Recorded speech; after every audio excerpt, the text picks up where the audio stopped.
Welcome back to my channel. मेरा नाम है शिखा अग्रवाल। आज हम आपके लिए एक नया इंटरेस्टिंग सा टॉपिक लेके आए हैं जो कि है हेरिडिटी एंड एवोल्यूशन। तो सबसे पहले बात करते हैं हम हेरिडिटी की कि what do you mean by heredity.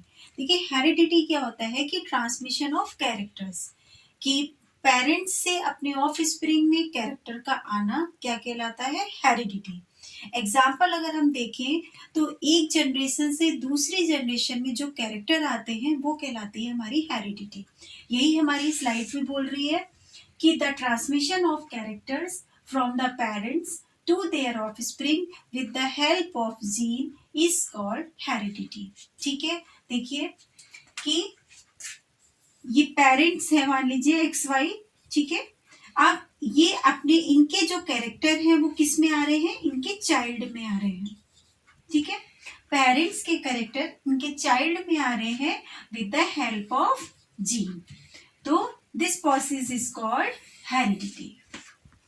Heredity पढ़ा कि हेरिडिटी में हमने ये पढ़ा कि पेरेंट्स से कैरेक्टर आ रहे हैं उसके चाइल्ड में। ठीक है, अब हम पढ़ेंगे वेरिएशन। वेरिएशन क्या हुआ कि जब कैरेक्टर उसके चाइल्ड में आते हैं तो उसमें कुछ वेरिएशन भी आते हैं, यानी कि कुछ चेंजेस भी आते हैं। ठीक है, तो क्या कह रही है स्लाइड कि the differences in the characters among the individual of a species is called variation। Character के साथ साथ वेरिएशन का आना, कुछ चेंजेस का आना, ये कहलाता है हमारा वेरिएशन। देखिए, हम कभी भी अपने पेरेंट्स जैसे कुछ दिखाई देते हैं, पूरे नहीं दिखाई देते। ठीक है, इसी तरीके से हमारे भाई बहन हमारे जैसे नहीं दिखाई देते, लेकिन हमारे भाई बहनों में क्या होता है कि हम दिखने में तो सेम है, हर चीज सेम है, लेकिन हम एक जैसे नहीं दिखाई देते। क्यों नहीं दिखाई देते? बिकॉज वेरिएशन के कारण। ठीक है, सेक्सुअल रिप्रोडक्शन में क्या होता है, सेक्सुअल रिप्रोडक्शन में दो पेरेंट इन्वॉल्व होते हैं, तो दोनों में से 50-50 कैरेक्टर 50-50 आ रहे हैं दोनों में से, है ना, तो उसमें वेरिएशन हमें ज्यादा दिखाई देते हैं। जबकि एसेक्सुअल रिप्रोडक्शन में एक ही पेरेंट इन्वॉल्व होता है, इसी कारण उसमें वेरिएशन हमें कम दिखाई देते हैं। ठीक है, अब हम बात करते हैं टाइप ऑफ वेरिएशन की। तो somatic variation and gametic variation हम पढ़ेंगे क्या, accumulation of variation during reproduction. Reproduction के समय किस तरीके से वेरिएशन होता है, variation occurs during reproduction whether organism is multiply sexually और एसेक्सुअली। देखिए, वेरिएशन जो है रिप्रोडक्शन के समय वेरिएशन होता है, चाहे वो असेक्सुअली हो या सेक्सुअली हो। असेक्सुअली और सेक्सुअली दोनों में रिप्रोडक्शन होगा तो वेरिएशन होंगे, लेकिन सेक्सुअल रिप्रोडक्शन में दो पेरेंट इन्वॉल्व होते हैं, जबकि असेक्सुअल रिप्रोडक्शन में केवल एक ही पेरेंट इन्वॉल्व होता है, तो उस हिसाब से वेरिएशन आते हैं। ठीक है, सेक्सुअल रिप्रोडक्शन में वेरिएशन ज्यादा दिखाई देंगे, असेक्सुअल रिप्रोडक्शन में वेरिएशन कम दिखाई देंगे।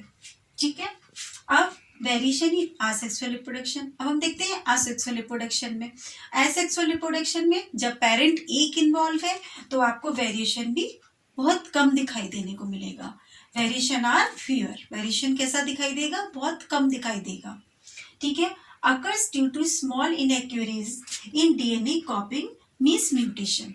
देखिए, जब रिप्रोडक्शन हो रहा है, वेरिएशन हो रहा है, कब किसकी बात चल रही है, असेक्सुअल की बात चल रही है। असेक्सुअल रिप्रोडक्शन में जब वेरिएशन चल रहा है तो उस समय क्या होता है कि जब आपको वेरिएशन देखने को मिल रहा है तो कुछ फिर जब डीएनए कॉपी होती है उस समय स्मॉल इनइक्वेरीज यानी कुछ डिफरेंसेस आ जाते हैं। कुछ ऐसे डिफरेंसेस होते हैं जिसको हम क्या बोलते हैं, डीएनए कॉपी के वक्त, यानी कि म्यूटेशन के समय। थर्ड हम पढ़ेंगे वेरिएशन इन सेक्सुअल रिप्रोडक्शन।